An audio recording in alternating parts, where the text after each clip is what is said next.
नमस्कार, मैं हूं आपके साथ प्रदीप आजाद। राजस्थान में जब से कांग्रेस की सियासत गरमाई है और जिसकी दस्तक देश की राजधानी दिल्ली तक या यूं कहें कि 10 जनपद तक पहुंच गई और उसके बाद पिछले कुछ दिनों से जो सियासी हालात पैदा होने लगे हैं, जाहिर सी बात है कि तमाम लोगों की नजरें उन हालातों पर टिकी हुई है।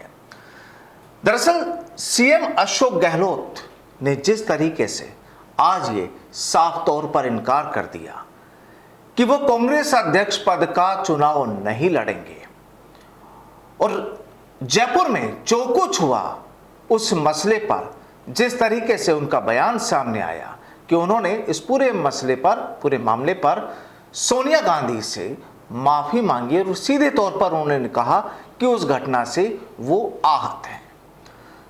लेकिन अब ये अंदरूनी मामला नहीं रहकर पूरा सियासी मामला बन चुका है और जाहिर सी बात है कि जब इस तरह का घटनाक्रम होता है तो विपक्षी पार्टियां भी उन घटनाओं पर पैनी नजर रखती है।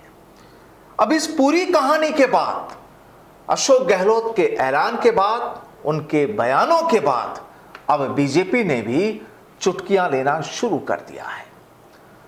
बीजेपी के वरिष्ठ नेता राजेंद्र राठौड़ से आज हमने बातचीत की। टेलीफोनिक बातचीत के जरिए उन्होंने सीधे तौर पर इस बात को कह दिया कि जो भी कुछ हो रहा है ये बिल्कुल अलग है, यहां पर हो कुछ रहा है, दिखाया कुछ जा रहा है और जो भी तमाम प्रक्रियाएं हो रही हैं उससे राजस्थान के लोग भी खुद को ठगा सा महसूस कर रहे हैं और साथ ही जो ब्यूरोक्रेसी है वो भी ध्यान नहीं दे रही कि उन्हें क्या करना है, क्योंकि जब इस तरीके का माहौल बनता है, राजेंद्र राठौड़ कहते हैं कि जब इस तरीके का माहौल बनता है तो वो भी बेलगाम हो जाते हैं। आइए आपको सुनाते हैं भाजपा के वरिष्ठ नेता राजेंद्र राठौड़ से हुई बातचीत। राठौड़ साहब नमस्कार। राठौड़ साहब, जो पूरा अब जो राजनीतिक माहौल चल रहा है और जिस तरीके से आज अशोक गहलोत साहब ने भी मना कर दिया है कि वो अध्यक्ष का चुनाव नहीं लड़ेंगे, तो किस तरह से देख रहे हैं अब आप राजस्थान के राजनीतिक माहौल को और कांग्रेस के माहौल को? देखिए, कल तक अशोक गहलोत गांधी परिवार के पसंदीदा थे जी। इन्हें सर्वश्रेष्ठ मानकर राष्ट्रीय अध्यक्ष के लिए नामांकन पत्र दाखिल करने के लिए कहा गया था। यकायक अशोक गहलोत की वफादारी कम हो गई और इस कारण से गांधी परिवार की नजर से उतरे तो राष्ट्रीय अध्यक्ष के नामांकन पत्र से उनको मना कर दिया। मैं समझता हूँ ये इस बात को सिद्ध करता है कि सारी राजनीति, एक डेमोक्रेटिक पार्टी की राजनीति एक ही परिवार के 3 सदस्यों की मर्जी के अनुसार घूमती है।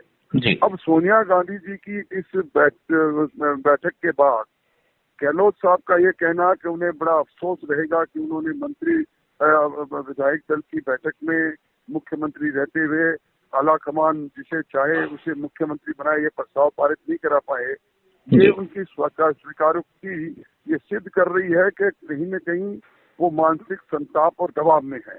और इसके साथ ही उनका ये कहना कि अब उनके मुख्यमंत्री बनने नहीं बनने का फैसला सोनिया गांधी करेगी, तो मैं समझता हूँ कि 100 प्याज भी खा लिए और 100 जूते भी खा लिए तर्ज पर अब ये बात कर रहे हैं। इसलिए आज भी राजनीतिक माहौल पहले से अनिश्चितता के वातावरण में और ज्यादा गहरा गया है।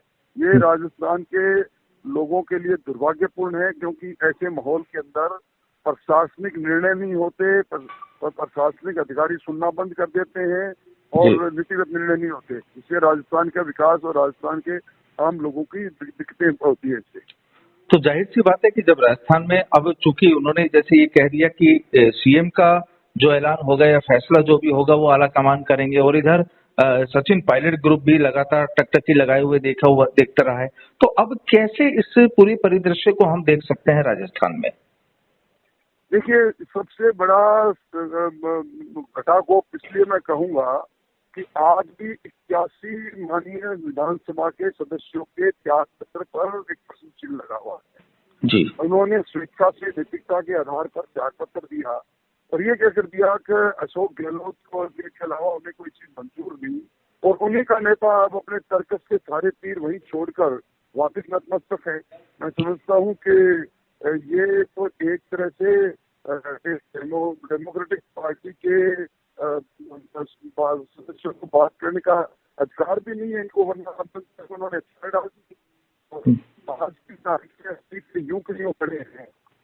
अब सवाल ये खड़ा होगा कि अब त्याग पत्र देते हुए भी स्थानांतरण की सूची पर क्यों नहीं सुविधाएं लौटाते हैं?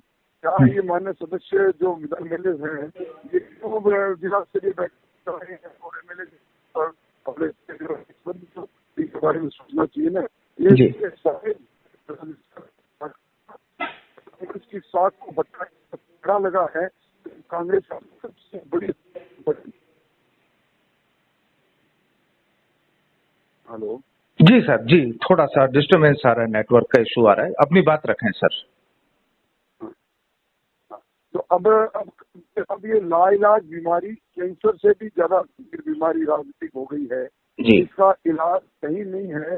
पार्टी की साख खत्म हो गई, सरकार का इकबाल खत्म हो गया और राजस्थान के लोग अपने आप को ठगा महसूस कर रहे हैं। जाहिर सी बात है कि अगले साल राजस्थान में विधानसभा चुनाव का ऐलान होना है। राजस्थान में अगले साल विधानसभा चुनाव होने हैं और जब कांग्रेस में इस तरह के हालात बने हैं तो विपक्षी पार्टी और खासकर बात करें राजस्थान की तो यहां तो भारतीय जनता पार्टी मुख्य रूप से इस पूरे घटनाक्रम पर, इस पूरे मामले पर पैनी नजर गड़ाए हुए हैं। और जाहिर सी बात है कि जिस तरीके से जैसे जैसे पूरा मसला आगे बढ़ता रहेगा, जिसे राजेंद्र राठौड़ ने सियासी घटाकोप कहा है, उस तरह की तस्वीरें जिस तरह से सामने आ रही है तो कहानी बीजेपी भी तैयार करेगी, ऐसा भी लगता है। नमस्कार।